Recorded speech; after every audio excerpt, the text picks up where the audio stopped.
Alright guys, welcome back. So we're back at it working on this project sled. So this is kind of an example of what we're dealing with as far as the rear end of this tunnel.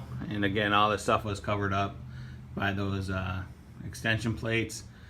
I'm not sure why the person didn't try to fix this. So essentially this is the original edge end of the tunnel. We can see how badly deformed it is.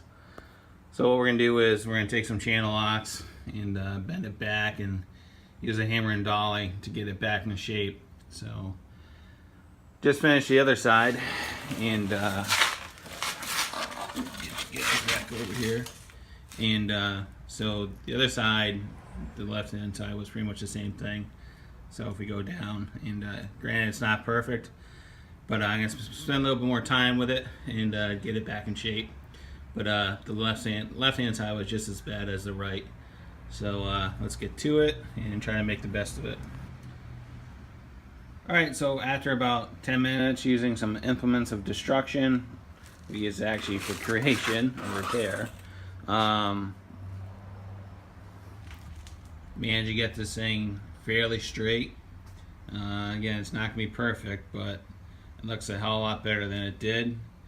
And attached the bumper to really get everything dialed in on both sides.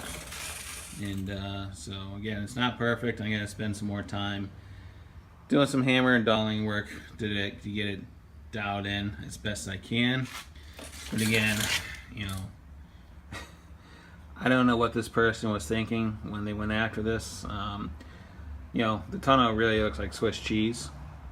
But what we're going to do is, once I get the side covers and figure out which ones are the mounting holes and everything else, what we'll do is we're going to end up filling all these in with rivets, just to kind of put some structure back into the tunnel as best as we can. It's not as bad on this side, but there are still quite a few holes on there. But you know, we're getting there. We're gonna make the best of it that we can, and I think everybody will be pretty happy with the finished product. So what we're gonna do now is we're gonna start taking out all the rivets that hold on the heat exchangers, so we can remove that section of the tunnel. So why don't we go ahead and do that now and get moving along with it. Alright, so what we're going to do now is we got to remove the rivets that hold on the heat exchanger to the underside of the tunnel. And basically those are these guys right here. There's 8 of them. There's 2, 4, 6, 8.